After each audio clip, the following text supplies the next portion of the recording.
To be a master of anything goes martial arts, one must explore every facet of martial arts in general.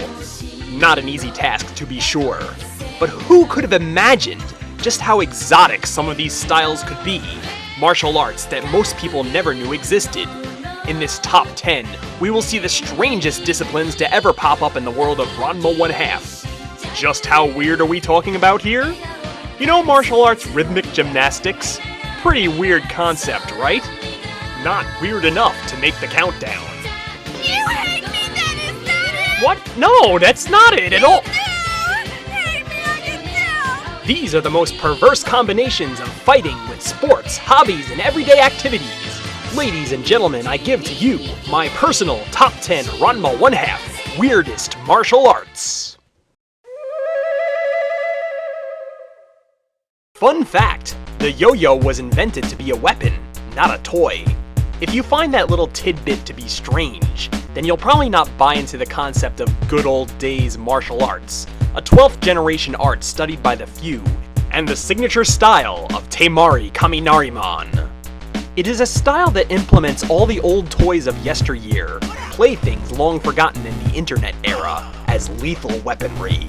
From razor-sharp tops, endless barrages of hacky sacks, marbles with minds of their own, and most impressive, the dreaded Cat's Cradle 100 thread. This is a fighting style as effective as it is weird. Chances are, your favorite toy you had as a child could be an instrument of destruction if handled properly. That's what good old days martial arts is all about, and that's why it sits pretty at number 10. The creative martial arts of Ranma 1/2 have an uncanny knack for combining hand-to-hand combat with the most poised, delicate arts and hobbies of mankind. No stranger to the list is number 9, martial arts calligraphy. True, those who practice said art are held in the highest order, pure paragons who receive the utmost respect. But to actually watch them compete, yeah, I could see how it may come across as kinda silly. The combatants are to draw a Chinese or Japanese symbol on a giant canvas, and are encouraged to stop the other from finishing. A true martial arts calligrapher will use everything he or she is given to hurt the opponent, which includes brush, ink, and paper. You want to talk unorthodox weaponry? Martial arts calligraphy's got you covered. It may very well be the weirdest martial art this side of infinity. Martial arts and cheerleading go together like liver and chocolate. So naturally, in the world of Ranma 1/2, we have martial arts cheerleading.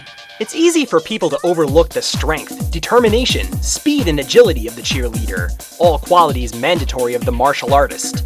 The women who study this art use all the cheerleading tools, such as batons and pom-poms, as deadly weapons, and their battles in the sidelines of sporting events may be more important than the games themselves.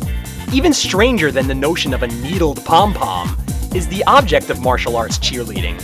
It's not so much about the winning or losing, as it is raising the morale of the team and making sure it wins. Just as an energetic cheerleader can bolster a team's spirits, a beat-up cheerleader with broken bones can lower a team's motivation. You wouldn't think it by looking at these young ladies, but they can put your lights out faster than you could say sis poom bah. Martial arts figure skating? Whoever heard of such a stupid thing?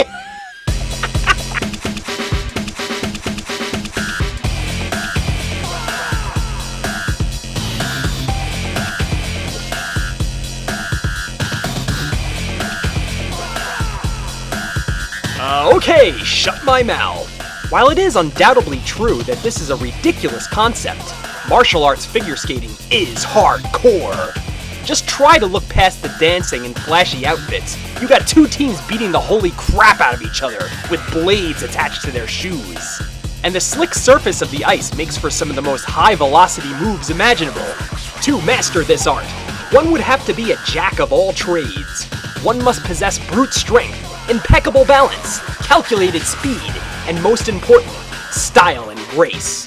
With classic moves like the Dance of Death and the Goodbye Whirl, martial arts figure skating always delivers to its fans what they really want: blood on the ice.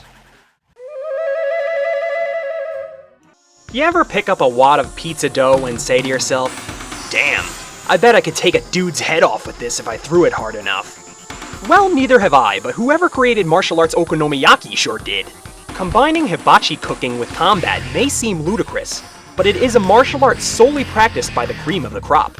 In this style of fighting, recipes are tampered with to turn everyday food items into deadly weapons, such as exploding tempura flakes and bags of flour, noodles that ensnare and strangle, big blobs of batter that can be manipulated with key energy. And did I mention that an official match is contested on a giant non-stick cooking surface? Yep, a master of martial arts Okonomiyaki has an amazing tolerance to heat. Add in the use of giant spatulas as melee weapons, and you've got yourself one unusual martial art. And that's why it's at number 6. Nothing left but the cleanup.